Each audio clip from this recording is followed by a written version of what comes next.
Hey guys, welcome back to another episode of the Flip Side Podcast. I think this is episode 16. I can't believe we've already done 16 of these. I'm fresh back from Expo. Well, not fresh. It's been, I don't know, has it been a couple weeks already back from Expo? But yeah, it's been crazy, man. Work, just, you take like 3 days off work and then you come back on a Sunday to then have to work on a Monday. Who planned that out? That's stupid. That was stupid. So I was totally in disarray that Monday coming back from Expo because I had just played pinball for, 3-4 days straight. And it was like, that's all I wanted to do. I didn't even want to break. I couldn't talk because I had lost my voice. But anyway, so who knows? But wow, what an Expo. So we're going to talk a little bit about that. But also I'm going to talk about some news stuff that's just happened recently. So let's just get right into it. So anyways, I would highly suggest if you do go to Expo, if you can take an extra day off work, maybe do that because I was totally toasted on that Monday. It was really hard to focus coming back, but I had a great time. So let's recap that just real quick. I think if I had any highlight of the show, like I took some notes because I had a lot of things, but the biggest highlight is me hanging out with friends. So I meet up there every year with a lot of friends, and some of those friends have actually been people I did not know and met at Expo. So there's a buddy of mine, Ryan, who I didn't know like 3 years ago, I think. I think it was 3 years ago that I met him. And he comes to Expo every year and hangs out with us every year. So that's really fun. So he's become like a really good friend. And there's a whole bunch of other people that kind of come and hang out. And I think this year was the first year where I could say, really didn't focus as much on filming. I really focused more on playing the games, right? And playing with friends and then just meeting people. So there were so many people that came up to me and we talked about pinball. Some had listened to the podcast and that's now how they knew me, not through my normal Retro Ralph YouTube stuff where I was doing mostly arcade gaming and restoration stuff. So that was really neat. So it's cool that I'm sharing my new passion here and a lot of people are coming along for the ride. Actually, there were a couple of people that even came up to me and said, you inspired me to buy my first pinball machine, and that's really cool. So if we can convert some of these arcade fans, not convert meaning they're abandoning the arcade stuff, but getting into pinball would be great because pinball is growing. There's new products releasing all the time from multiple different companies. So I feel like it'd be really cool if we could get more people to realize how fun pinball actually is. Because I was one of those people that did not really realize that at all until my first Pinball Expo. It just wasn't something I really thought much about. I almost, in my mind, thought pinball was sort of a dead thing. And it then come to find out, I'm like, holy crap, like all these people are here, at Expo. This was the Godzilla year. And it's like, holy crap. You don't know what you don't know sometimes. So when you open up some people's eyes to something new and they give it a chance, because there's more to it than just like whacking the ball around with flippers. There's so much more to it. And I guess that's kind of where my head was at. I thought, oh, they're just different themes and you're just like whacking the ball around. It's like that. It couldn't be further from the truth how deep some of the code goes and everything. So anyways, so my highlight of the trip was definitely being able to hang out with friends. But we'll get into that a little bit more in a second. The other thing I just wanted to talk about, like, Expo notables was Metallica. Like Metallica was just even though Uncanny X-Men was I had bought Uncanny X-Men, so I had it delivered or I went and picked it up probably a week and a half before Expo. So it's not like that wasn't exciting to me. It just was a little less exciting because I had been playing it. Although I will say the one thing that was really cool is Stern brought new code to Expo that while that code is still very early on Uncanny X-Men, there was a lot of things like around the user interface when you're entering a mode and you're completing a mission. Like there was some cool animation that wasn't there before. It now says mission complete. There's some status progress bar stuff that wasn't there. So that stuff was kind of cool for me to see and experience for the first time at Expo. And then we're going to get into, obviously, the auto-plunge issues because those still exist. I don't know if they're showing up on all models or not. I really don't know yet now that the premiums and pros are starting to get out there. So if you are a listener here and you are still having that problem and you're on the YouTube channel version of the podcast, definitely leave a comment.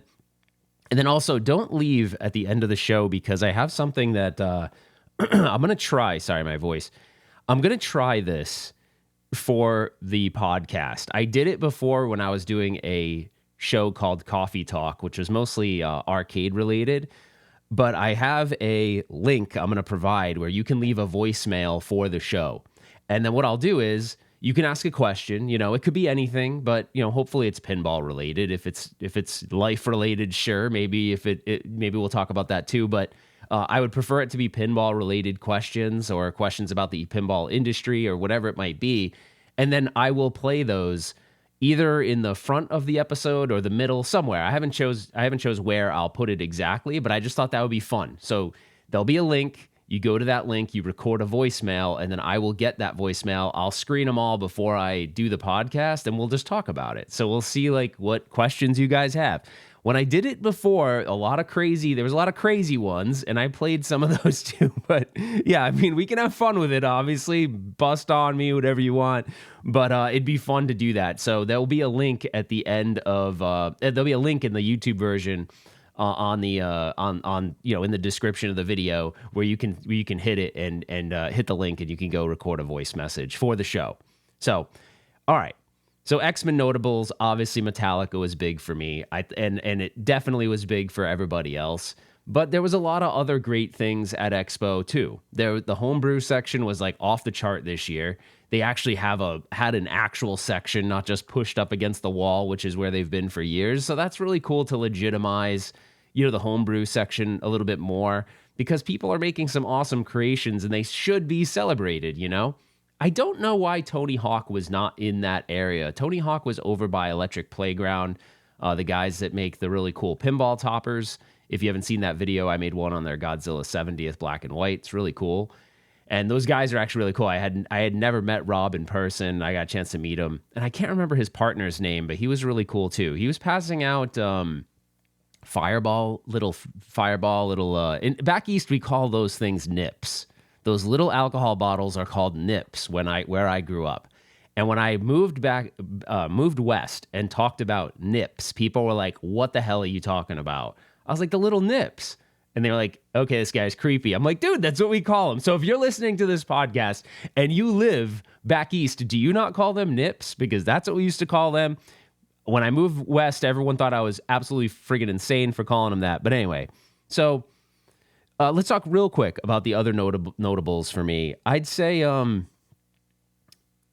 probably outside of Metallica and Uncanny X-Men, I did enjoy playing Alice's Adventures in Wonderland. If you watched my whole recap video on Expo, I did say it played a bit clunky, but that was my initial experience of it. I only got a chance to play 4 balls. I played 2, and then Melvin, I think his name is Melvin over there. Really nice guy, by the way. He was really cool and took some time to really kind of explain the layout and what things you were supposed to shoot at and stuff. But I don't know, for me, and this is with all games, guys, you got to play them for a while before you can really come up with an assessment of what you like and what you don't like about the game.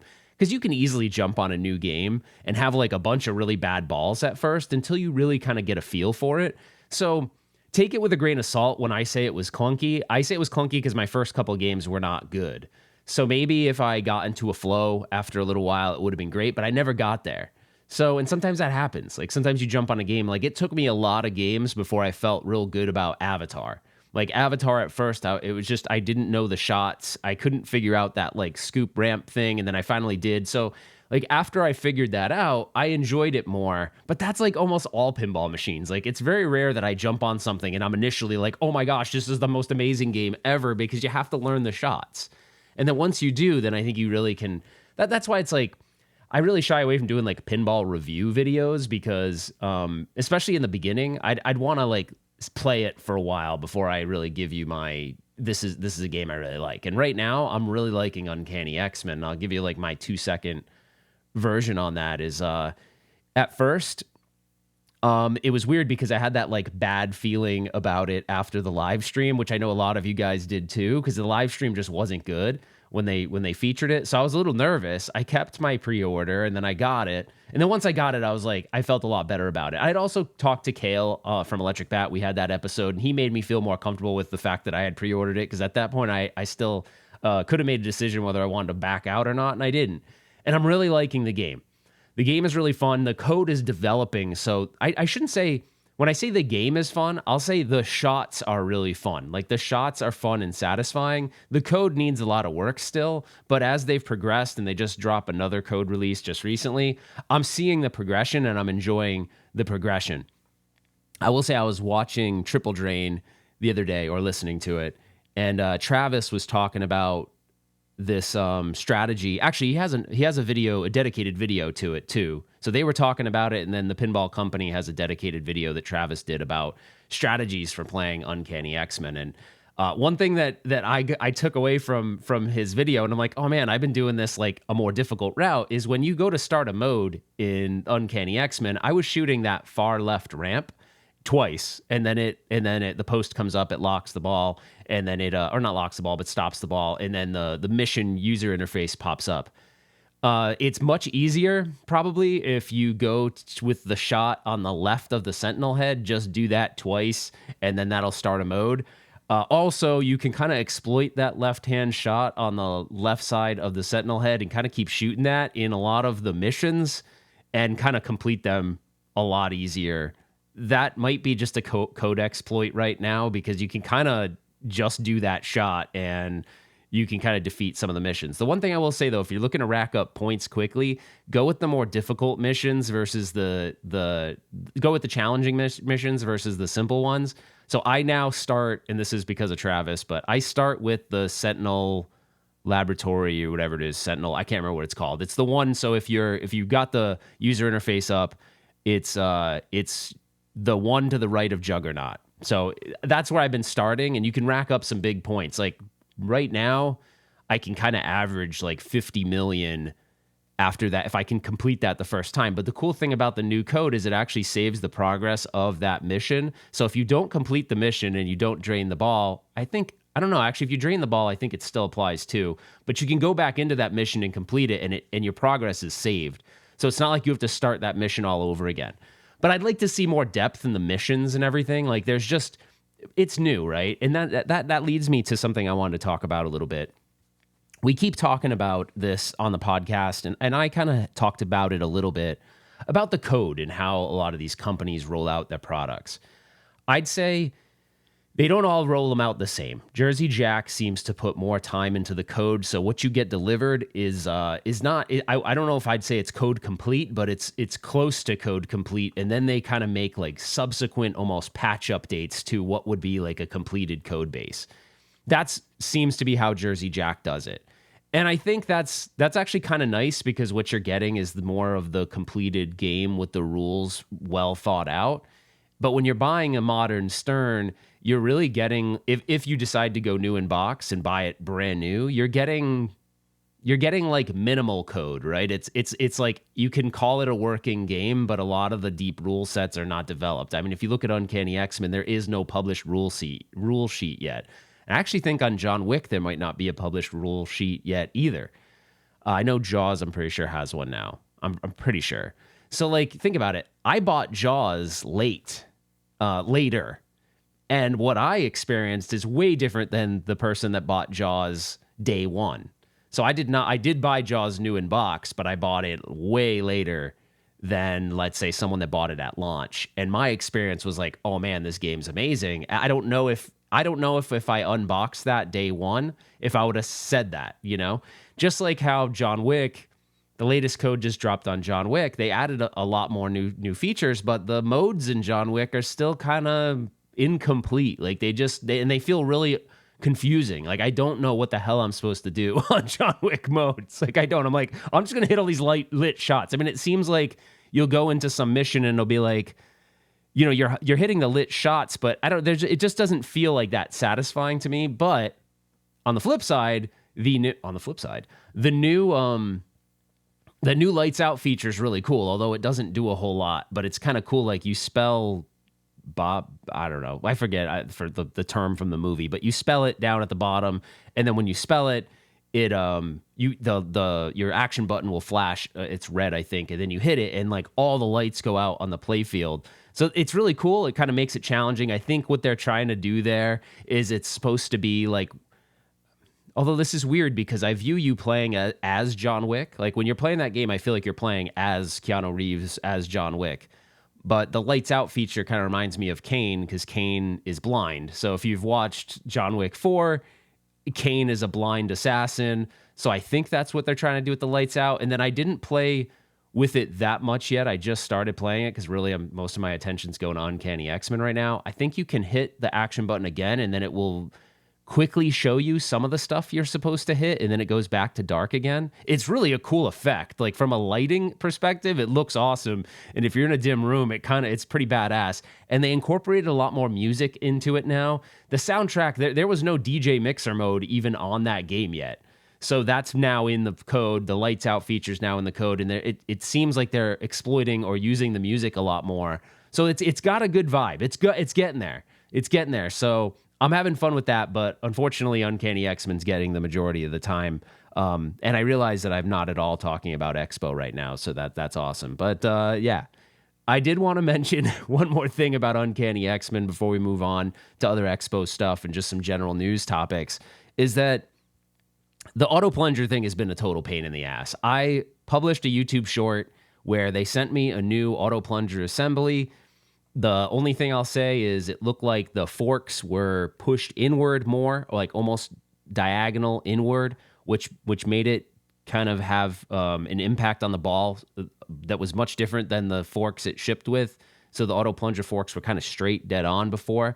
So that did help. But when I filmed that short, I did 3 plunges. All 3 went all the way around. So I was like, cool, it fixed it, but if you look at the comments or the pinned comment I made on that video, it didn't fix it. It's actually kind of got progressively worse now. Not worse than new in box, but it's definitely not sticking as a solution. I think there's a lot more going on, and I've talked to a bunch of different people. There's community members on Pinside and stuff trying to address it in different ways, and honestly, I don't really think anybody's come up with a solution that's stuck to get 100% of the auto plunger success. I just haven't seen that yet. So I did have an initial case open or ticket open with Stern. They did send that part, but I did now reopen a new one to say, hey, that didn't seem to work.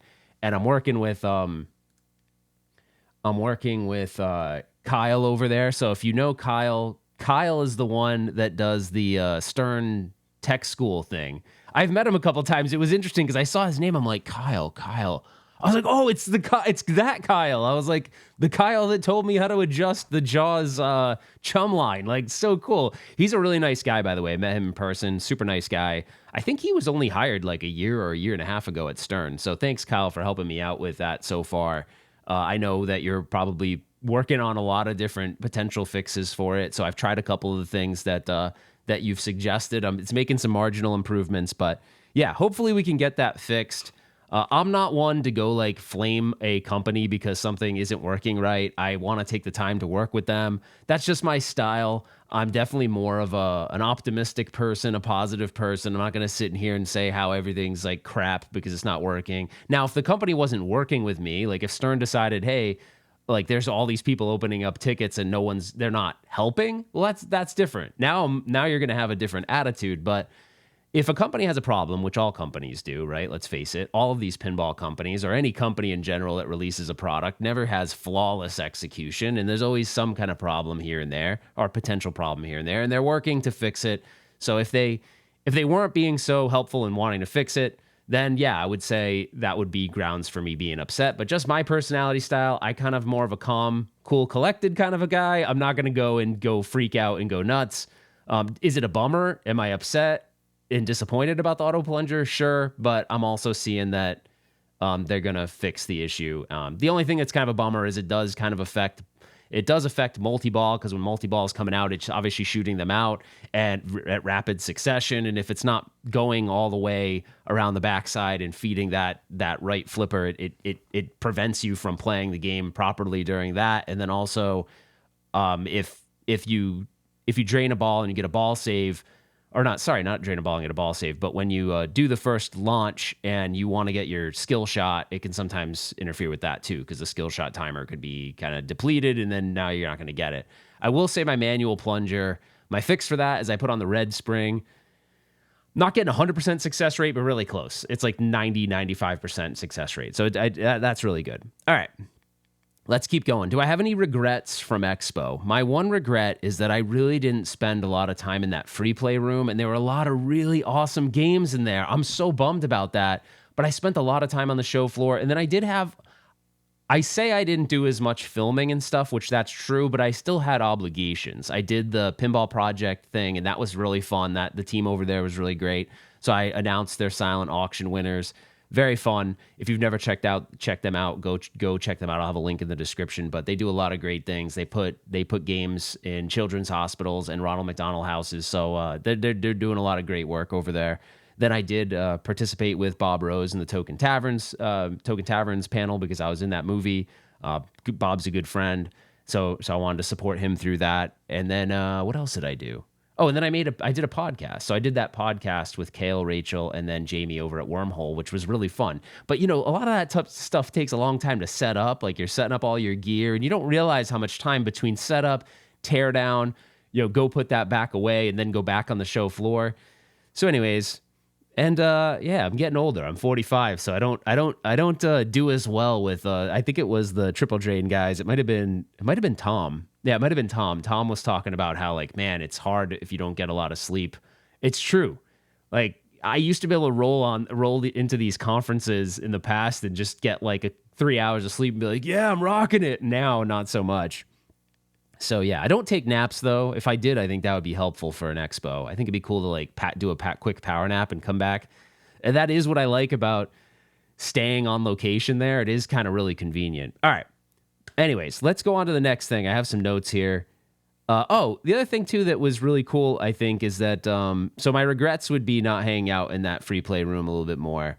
But one of the cool things is I did get to meet several people I hadn't met before, but also I finally got a chance to meet Travis, and I feel like I've met Tom. This is all the Triple Drain guys. I feel like I've met Tom before, but I can't remember. But we had a second to talk. It was really Travis and Tom. I don't know where Joel was, though. Like, I didn't see Joel. I feel like I never really get any time with Joel. I don't know why. Like, I see him and then he's gone. But I was kind of joking with Travis. I'm like, for a while, I really thought you guys, like, because they rip on Joel so much. I'm like, do you guys just, like, not like him? I know they do. It's just like a joke now. But I think there are people that probably message them to this day and think that they like really dislike their friend. And it's obvious they're just a group of good guys who have become friends over time. But yeah. So I guess if there was another regret, it would have been nice to catch up with them later and get more time with them. And then Ian, my buddy from Nudge Magazine, I really didn't get a chance to hang out with him much. We did hang out for a little bit, but it was brief. The other notables from Expo was I really got a chance to talk to Chris Turner a bit more. Chris is the owner of Turner Pinball, the Ninja Eclipse game. I met him for the first time, I think, last year at Expo, and that's when they had that different cabinet design. And even I, when I walked up to it, was like, oh, what's this? But I'm also someone that has an engineering background, so I appreciated the like concepts and engineering ideas he put into the initial product. Now he's changed it a lot because the community did not like that cabinet. They just didn't. And they didn't like the idea of not having a coin door on it. And it had like, I don't know, some kind of a card reader system or something like that. Yeah. So they rebelled against that. And, good for Chris for listening to the community, but I think he still also kept a lot of his innovations in the game, which is great. He's doing a lot of really cool stuff. And if you've ever met Chris, he is a super, super nice guy. He's just someone you want to talk to. He's very open to feedback. We did talk for a brief moment about how, like, I don't know, I hope I'm not taking this out of context, but I think some of the things that we talked about was like how hard it is sometimes when people don't want to give constructive criticism. They just want to be critical, but they don't offer any solutions. You know what I mean? And I'm like, yeah, a lot of times you get that. Like on YouTube comments, someone's going to say, I had a comment once. It was like, someone said I had a dumb face. And I'm like, well, that I can't change. So, you know what I mean? Like, I can't fix my face, I guess. but I was like, sometimes, so I don't know what that's a bad example. But yeah, if someone says this video sucks, it's like, okay, cool. Well, it'd be great. I respect if they don't like it or they think it sucked, but it'd be great for them to put, because of this, like, these are the reasons why I think it sucks. And sometimes that person's in the minority and most people don't feel that way and you just kind of accept the comment and move on. But sometimes that person has a good point.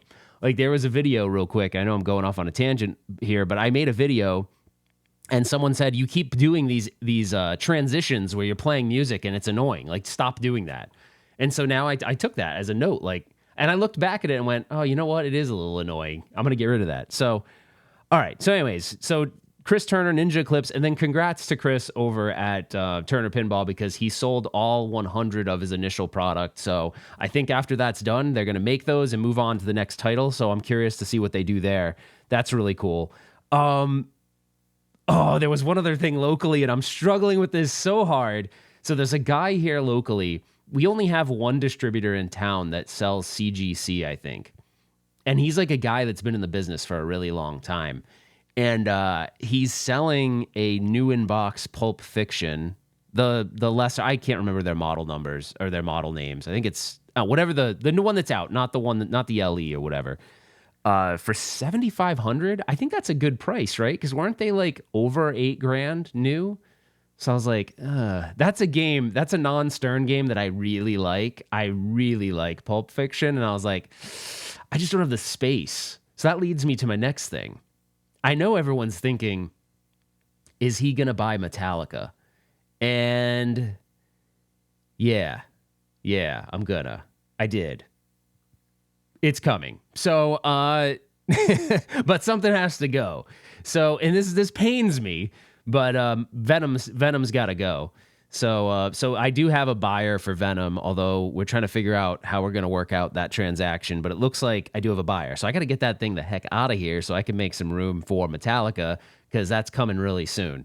So I got to figure that out. But yeah, we'll see where that goes. So I'm trying to look at my notes and see what else I want to talk about with you guys because we're running up on almost 30 minutes, and I don't usually like to go that long. But if you guys didn't watch Gonzo's Pinball Flipperama, or I think that's what his channel's called, I've watched him for a while. He's a good dude over in the UK, and he had although he wasn't on the show, I don't know, maybe he does a podcast that I don't. There was a guy that wasn't him. But anyways, Don's Pinball Podcast was on there. What's up, Don? And they had Tim Sexton and Elliot Eisman on the show talking about the new John Wick code. It's definitely worth a listen, and I think Tim goes into a lot of detail about how code is developed these days when it pertains to Stern Pinball. So I think that's kind of interesting, and he's definitely committed to continuing to do code updates on John Wick, and I really want to see that game do well. I enjoy it. I know there are people that don't. I get, honestly, it is one of those games, I'll say this. It is one of those games that when you walk up to it at first, and the shots are kind of tight, so it's not super easy. And I'm not saying, like, you want a game that you just walk up to and everything's super easy, but the shot, like the middle shot can be difficult, although the LE from the Pro, they vary a little bit. I think that middle shot is easier to hit on the Pro, to be honest, and I don't know why, because I would expect the geometry and everything to be exactly the same, but that's pinball, right? They're hand-built products. Some of them play different, and then depending on how they're set up. But the Pro I played, I think, was on Expo. No, Southern Fried Gaming Expo, so I don't know. Who knows? Maybe that game the pitch was different or it wasn't leveled. I don't know. That just the middle shot, or it was leveled better because the middle shot was easier. But yeah, that game isn't initially easy when you go up and step up to it. And it's a struggle. Sometimes it can be a brick fest. But once you get it down, you can get into like a really good flow of like that left shot, the middle shot, the right shot. You have the kind of half orbit that's really fast. It is fun, at least to me. But the code needs a lot of work before I think they can have what I would consider a complete game. And this last code release was a nice step in the right direction. So we'll see where that goes. The only other thing I want to talk about really quick is I made the mistake of throwing a comment out there. I was cranky the other morning. I don't often get cranky. Like those of you that know me in real life, I'm this person you're seeing right here. I'm pretty optimistic. I'm a pretty positive person. I don't like to dwell on things, especially like I want to control the things I can control, right? You can easily get lost in the noise of other things, and those things end up just like consuming your day and not adding any value. So I try to really I think it does annoy some people that I tend to be on the more positive end of things, but there are a lot of people that appreciate that because I think there are a lot of there's a lot of content out there that kind of focuses more in the negative realm. But, I think people can kind of say, oh, well, you're so positive, you don't talk about, the negative things. And I do. I just don't dwell on them for too long or do a whole episode based on something that's negative, because there's a lot of really positive things to celebrate in pinball. And I completely forgot what the point of bringing this up was. Why was I bringing this up? I think I was bringing it up because of, wow, I have a little bit of a brain fart here. I really don't remember why I was bringing this up. Oh, I think I was bringing it up because I made a comment in an area where I shouldn't have made a comment. I was cranky, and I got kind of flamed on someone's someone's Patreon. Not flamed, but it is what it is. That's the thing. When you're creating content and you're putting yourself out there like this, you're gonna have criticism, and you're gonna have people that like you and don't like you. And I know that, though. I'm totally fine with people that are like, I'm not their cup of tea. That's okay. But I do think it's interesting the stories that people will build in their head, like that I'm paid for by Stern. It's like, no, I just really like Stern, and I will be completely open about that. And when it comes to modern pinball, I feel like they make the best, most fun games. That's how I feel. But that's my opinion. And if you disagree with it, that's fine. But there are people that feel like I don't like anything else, or I don't talk about anything else. They're really, and I will if I find something that I really enjoy. Like, I enjoy Pulp Fiction by CGC.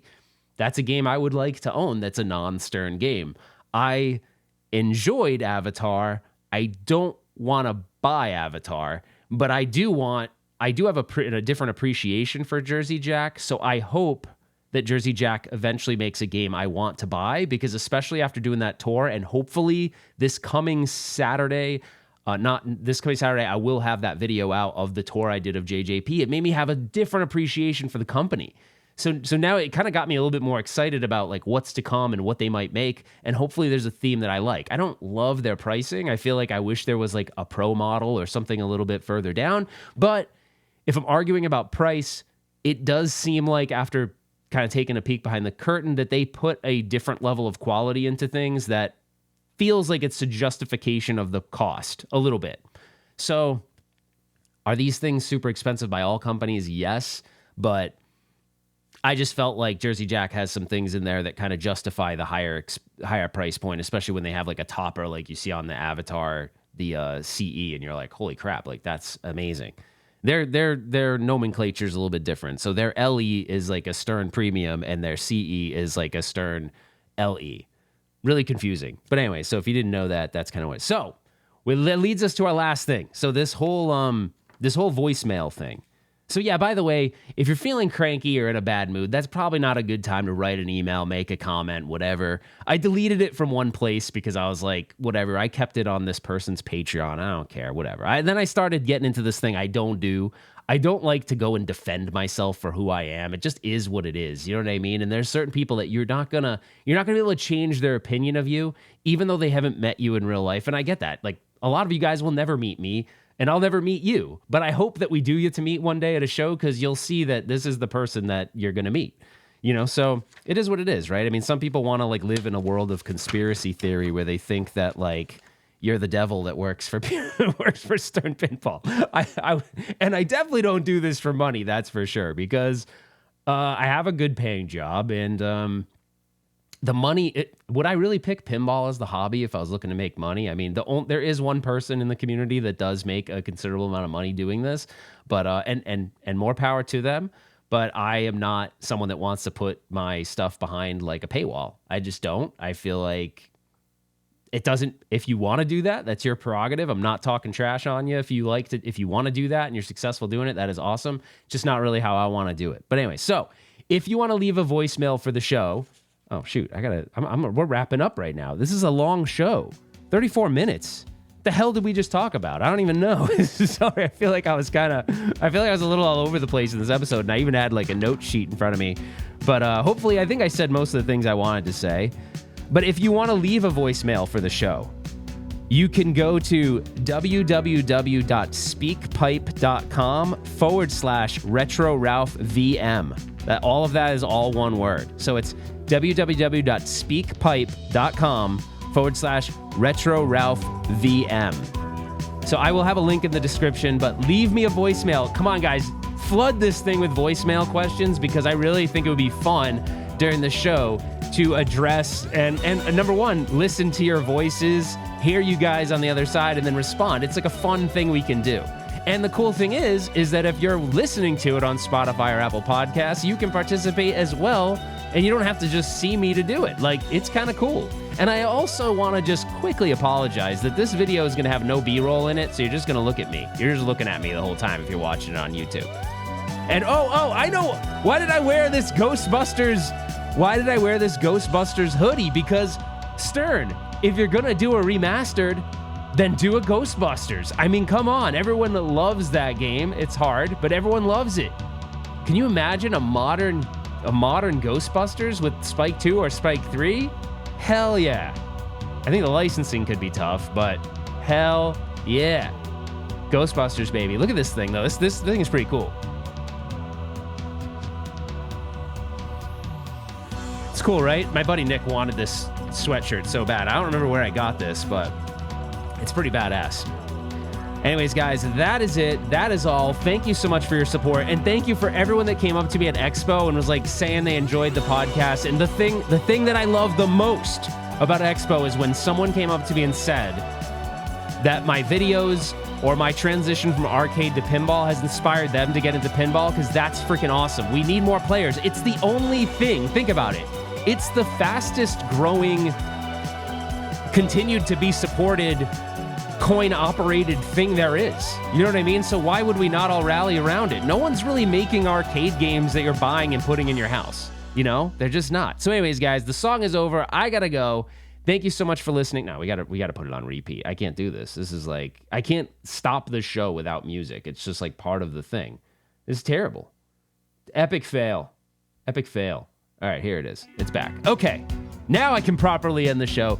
Thank you so much, guys. Thank you, by the way, to everyone that came up to me at Expo. That meant so much to me when you said that I somehow inspired you to get into pinball. That, to me, I'm winning in that. If that's what's happening, I'm winning, because I want you guys to get into this amazing hobby that I've fallen in love with over the last 3 years.